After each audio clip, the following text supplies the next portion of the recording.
what a good piece of bowling.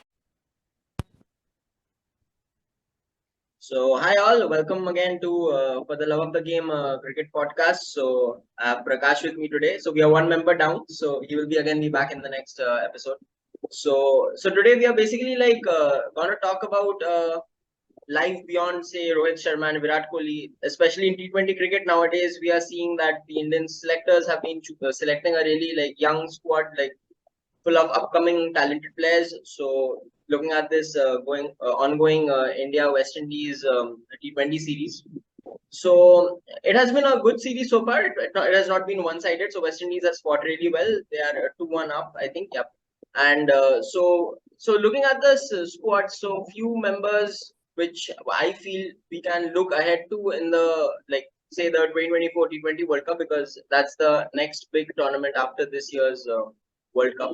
And also, talking about the World Cup, so I think today only I saw a post from ICC in various social media handles that the tickets will go on sale from 25th August. So if anybody is unaware of it or want to do it, then yeah, keep a track on the ICC handles. They give you the latest news on the tickets and everything. So yeah. So now coming back to this. The young squad which we have currently in West Indies, or even the players in the Indian domestic structure, I'm currently focusing on the T20 cricket thing. So we have got currently Shubman Gill is there, Yashasvi Jaiswal, exciting young talent, and all these players are there. So looking at the current squad, so what I feel is that it's pretty much a good side. It has a bit few flaws, obviously, because the players are inexperienced and everything. But I think if we stick with this bunch of core players, Tilak Verma, Samson in the middle order, like Surya Kumar or Yadav, obviously has proven himself in T20 cricket. So that gives us a really good momentum going into the T20 World Cup. Only one thing which I'm a bit worried about, because I don't know if it's the Indian team mindset or not, because I feel that before a main event, you might see Rohit Sharma and Virat Kohli coming back in the T20 squad. So that's something which can happen maybe, because I don't know, it's in a major tournament. We generally don't follow the English template, like what they did post 2015, the debacle in the World Cup. They completely, Owen Morgan completely went and changed the dynamic and everything. So anyways, so coming to this, Prakash, so what are your thoughts on this squad currently, which is in West Indies? And are you satisfied with this core group of players, or you feel that somebody has been performing really well, has not made it to the side, or what are your thoughts basically on this? Yeah. There are a couple of names who are sitting in India who will end up being there after Rohit and Virat call it quits. But first off, I think Virat for sure will play the next this thing. There's a question mark on Rohit, let's be honest. Even we don't know what will happen. But this group of players that are currently in the West Indies will be the core. And if you want me to be hypercritical on them, I think amongst the top 5 batsmen, the only one problem I have is nobody bowls amongst them. You know, if we go back 10 years, we had a Sachin in the top 5 who could bowl. We had a Sehwag in the top 5 who could bowl. We had a Yuvraj in the top 5 who could bowl. That is the only aspect that I see missing. Just on batting and fielding alone, no problem. I have a feeling it's either going to be Gill or Rituraj who will take over from Kohli's spot. And with Rohit Sharma, I still have a sneaky feeling this Prithvi Shaw, his story is not done. There has been, it was pretty bad to see Twitter the other day body shaming him, and it's not nice. It wasn't. I didn't like it. In fact, I picked up a fight with 1 or 2 guys on this thing. You can't. This guy is, no matter what you say about his body, and he is a special player, and I think his story is not done. So I still see Prithvi Shaw as a replacement to Rohit. Overall, I am happy with the 6, excepting this flaw of no bowlers being there. We are lucky we have Hardik Pandya and Jadeja over there who can take that bowling spot, and so you don't feel it. But one of those 4 have to sort of incorporate, or we need to find a guy who fits. I think Tilak Verma can bowl, if I'm not mistaken, isn't it? I'm not sure. I think he does do it, and even he bowls, and even Venki Iyer can bowl. So to get one of them in the top 5, top 4 will be a bonus for us. And lastly, the one thing I'm seeing is, we need to have, or I wish I see rather, is to have this England mentality. Not like, we'll go for 165, 170, 180 and be happy. There's a chance to go get at 200, get it, because you don't want to come in the post-match presentation and say, oh, we were 15 runs short. Right. That is something that India, even in the ODIs, like for example, in the second ODI where we made 350, we were at 1.250, 260 in the 35th over. Yeah, we slowed down. If it was England, they would have gone and made 375. Okay, we made 350. It's not a bad score, but it was the West Indies. If it was a harder team, that 350 score becomes chaseable, you see. Exactly. So that is the only sort of hurdle India I see has to tackle. More than that, I don't think we can do anything more. We're on par. If let's say England is at 100%, we're there at 90%. But that 10% gap we need to make up. And I'm pretty sure we can do it. These kids, there is potential. Yeah. So regarding Tilak Verma, let's talk a bit about him. So I think he has been he has been performing well in domestic cricket. Obviously, in IPL, I think the very first match he played in IPL against RCB this year, I feel that he made them. MI lost the match, but he played a really crucial innings, I think. So that was a really special innings. I feel that is not talked about much because they were under pressure. So if he comes in at say the middle order, say 4 or 5, I think in the T20 setup that he can be I think he's a classy player as well. I was seeing some of the shots he was playing, so gave a little bit of Yuvraj Singh vibes, so a little bit. So not the full thing, but yeah, he has a long way to go still, but he definitely has the goods in him to deliver in the big stage, I feel. And also I think he can be a good middle order player in one days as well.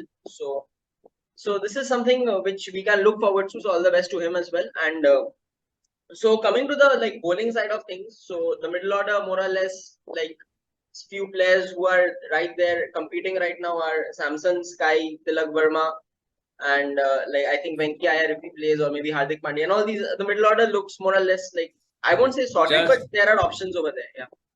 One more guy we should mention is Sai Sudarshan. He's making a lot of noise and he's making the right noise. So I see this boy, and he's another left-hander. Right. That just wanted to make his mention. That's all. Yeah. And also I feel that it has been long since India had a left-hander in the middle order in any format actually. Rishabh Pant is there, but not a wicketkeeper batter, like a proper batsman. It's been a long time since Yuvraj Singh days. So that's a good addition to the side. And one more thing is that so coming to this bowling attack, so the all-rounder part is taken care of by say Hardik Pandya, Ravindra Jadeja. I think they are two almost fixed players in any especially in the limited overs formats. So now, I see that Mukesh Kumar has debuted in all formats recently.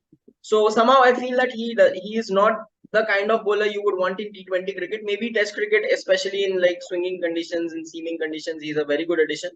But in T20 cricket, I feel that he may not be the right person with the kind of approach teams have these days, because he's more of a line and length kind of a bowler.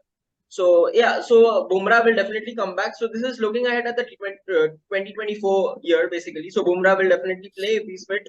So, and one more player, I know many people have bashed Umran Malik for his wayward bowling and everything, but somehow I feel that he has the pace, right? So somehow if he's taken under a proper coaching setup or groomed properly, he can be a very very huge asset for this Indian side. So I don't think he needs to be discarded yet. Maybe definitely not for the World Cup this year, or maybe not, but definitely there should be a constant grooming of him, because that kind of pace is hard to find anywhere, right?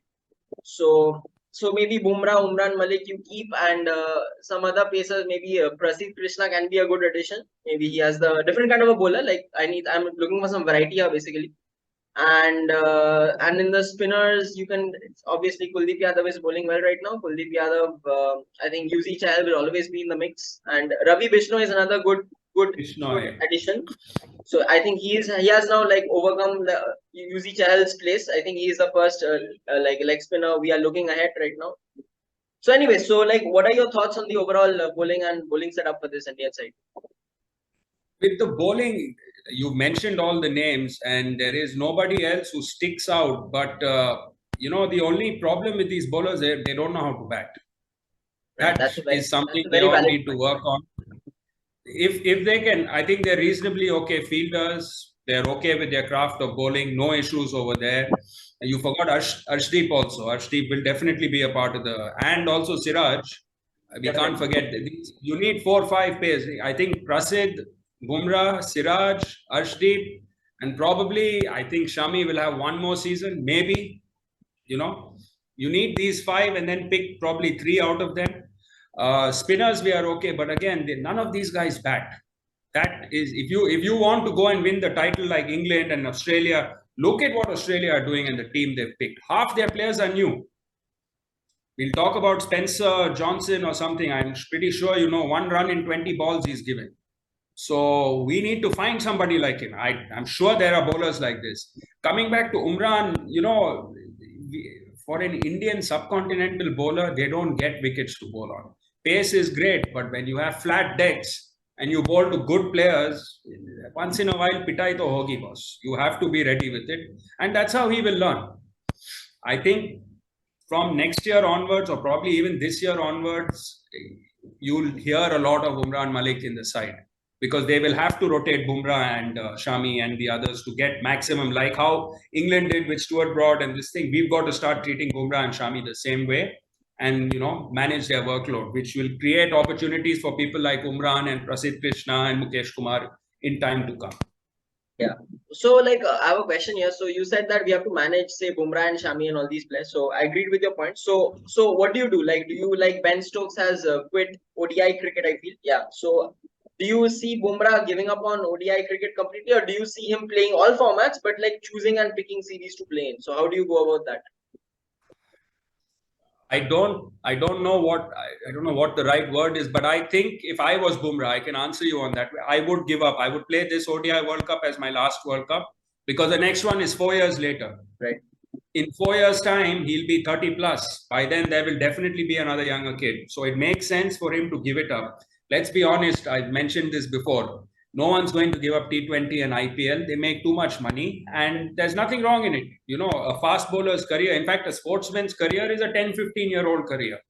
After that, what he does is again on luck. You're not confirmed with anything. So you might as well make the most of it. I have no issues with people playing the IPL or, giving up a format because they're not, I'm not paying their bills. So there's no problem over there. And it just most likelihood, even I think the ODI World Cup will also, this is a dying format. Whether we like it or not, the truth is this format is dying.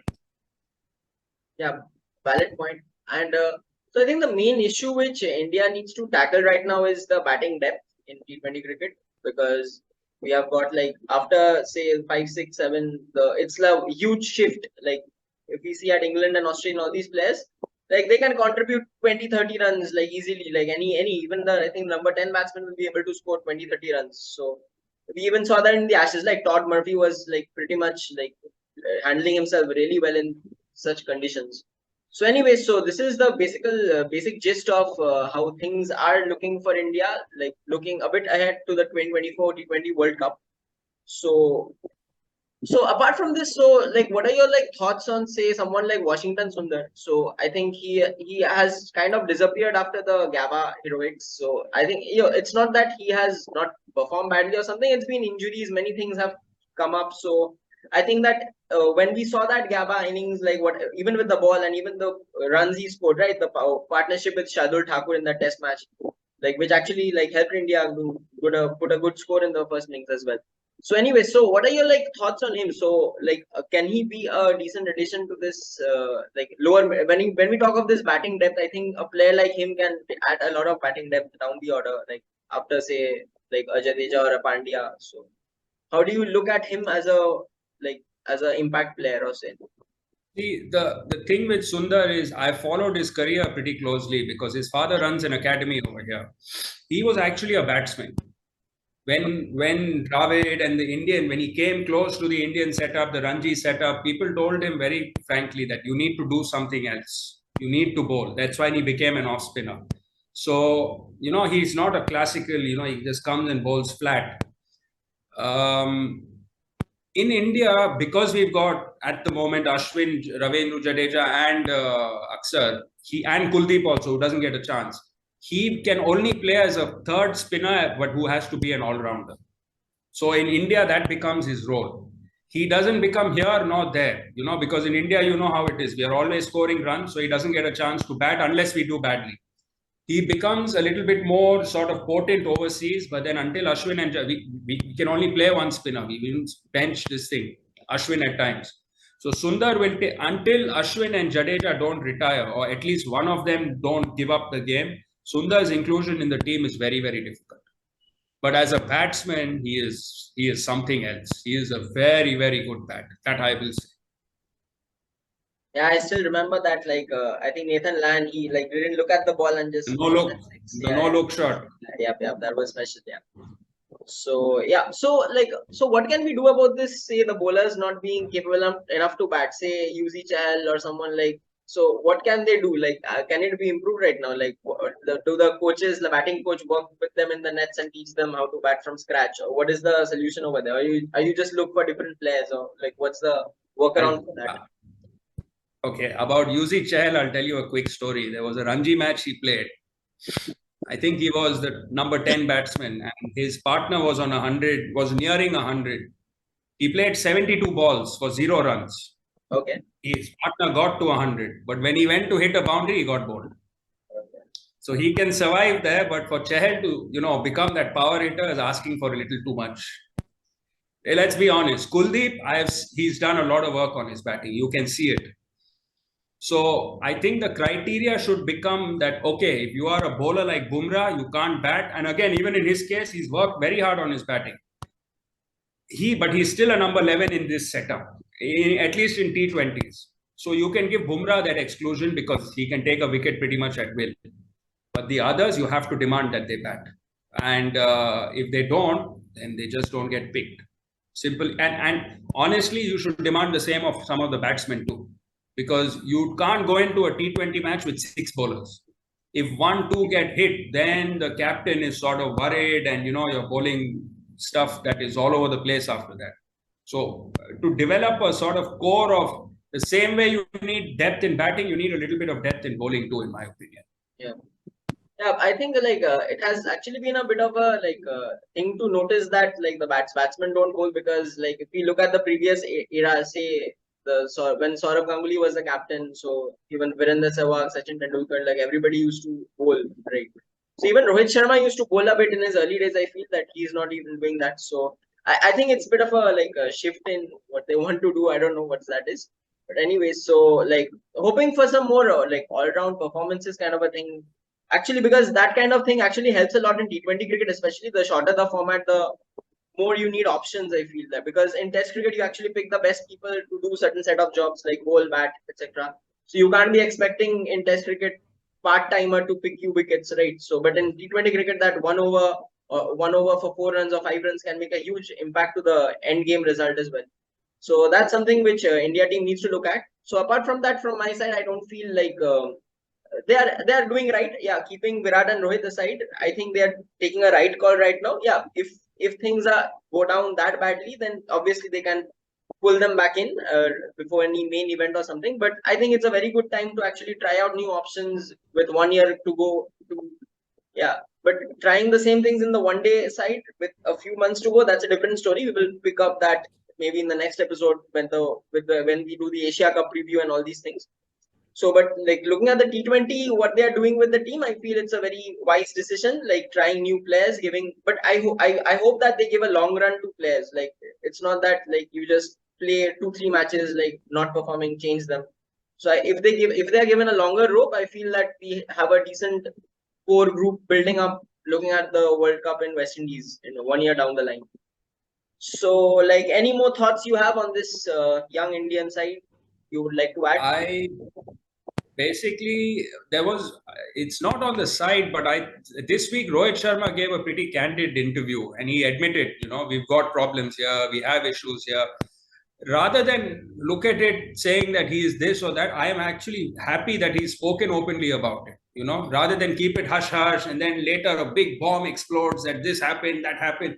He's calm, he's put all the thing on the table and he's being frank, which is, you should welcome this rather than criticize him. honestly, yes, we've made of the schedule of everything. We've made a mess of this World Cup. Even the team so far, few spots are in a mess. But I see that they're at least acknowledging it. I think sometimes in life, to acknowledge a problem is half the battle won. So that way, I'm happy. And my last thing, when you were speaking about tickets, to our viewers, I'd just like to say there is an ICC app. I keep using it for even the previous World Cups. It's the best place to get tickets. You will not get fake tickets. It's all approved by the ICC. You can even get it in your mail or have it couriered to you. I think it starts either from 25th for certain places and 15th for certain places. Get the app, and it's the easiest way to book tickets for whoever is interested to go to the tournament. Yeah. So yeah, so this is like all we had for today. So this was a basic discussion on what the future awaits for Team India, like going ahead, looking at the next year World Cup, next year, sorry, the 2024 World Cup. So if you like enjoy such content, do like and share with your friends and family members who enjoy cricket. So it will also be a good boost for us as well to like learn and explore this game with you all. So, and also like one more important like update which we have is that we have also started a new Twitter page called like For the Love of the Game Cricket Podcast. So if you are into Twitter, then please do like go there, check us out. Like we will be like posting some regular updates there as well, like on the current affairs going on in cricket. So it will be a good new addition to our podcast. So do check it out. So if you like, do give us a follow. So thanks everyone for watching again. So have a great evening or morning. So or whenever you are watching or from wherever you're watching. So peace out. Bye. Thank you. Good night. Bye bye.